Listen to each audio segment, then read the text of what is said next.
Hey guys, welcome to Blockchain with Bella. I am super excited to start this channel for a few reasons. Firstly, I hope that with this channel, I can help bridge the gender gap in the crypto space. A lot of statistics out there show that this industry is male dominated.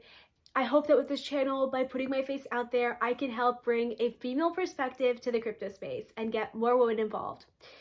Also, I feel like a lot of people feel that you have to be like a coding whiz or a finance whiz to get involved in crypto, but that is totally not the case. I personally don't know how to code.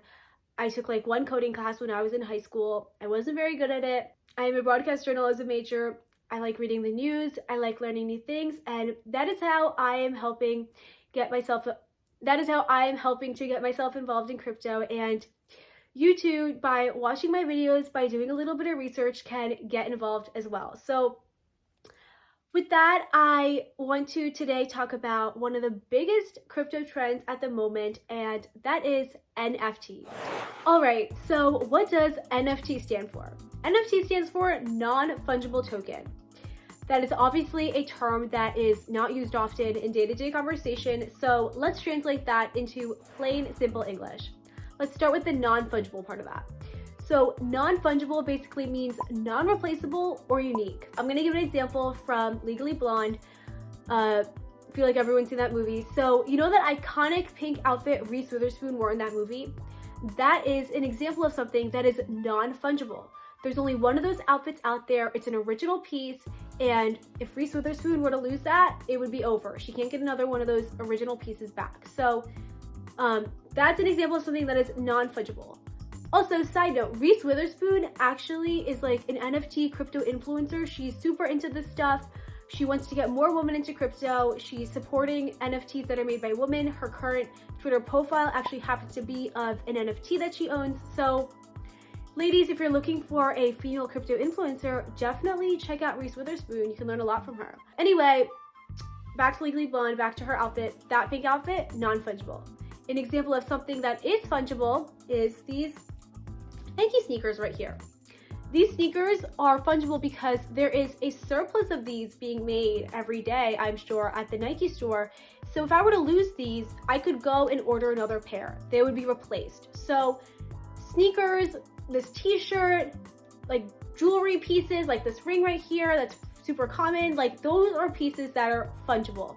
Reese Witherspoon's original movie outfit, that is non-fungible. So now that we've covered non-fungible, let's move on and talk about what is a token. So a token is a digital asset owned by an individual, and it has two main properties. The first property is that it serves as a certificate of authenticity on the blockchain.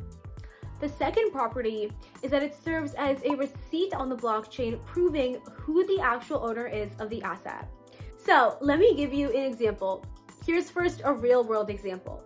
Think of like when you get a designer bag. When you get a designer bag, it comes with a certificate proving that you didn't get this bag from Chinatown on Canal Street in New York City, but that you got it from, for example, like the Prada store.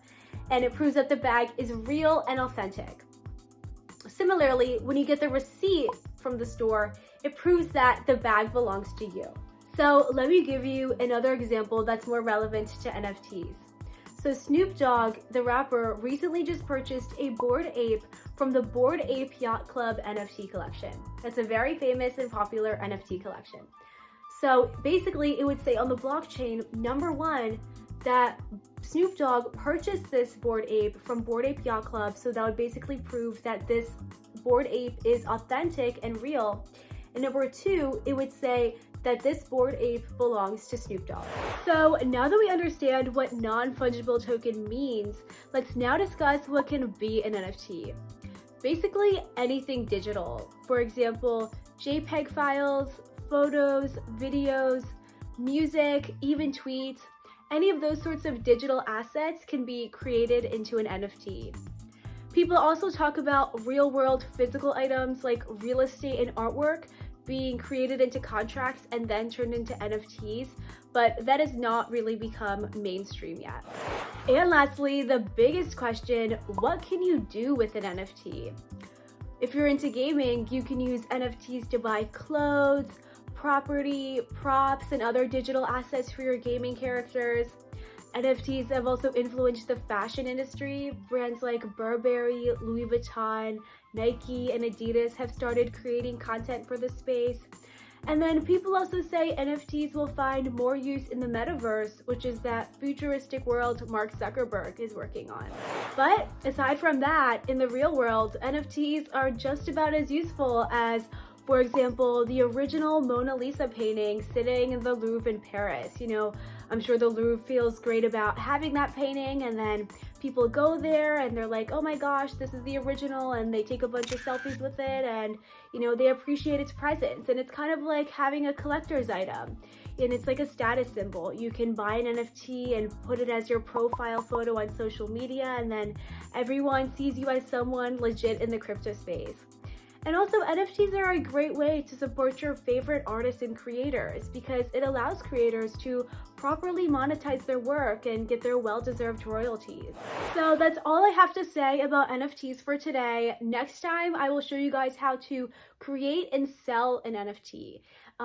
For now, you guys can go on OpenSea.io, which is the world's largest NFT marketplace. You can check out NFTs like CryptoKitties, CryptoPunks, Bored Ape Yacht Club. Those are some of the most popular collections. And then I'll also drop some resources below so you guys can do some more research on this stuff if you would like. And then please leave any questions. I will respond to you guys. And if you like this video, please give it a big thumbs up, and please make sure to subscribe and turn on the notifications so you know when I post something. And thank you so much for watching this video, and I'll see you guys next time.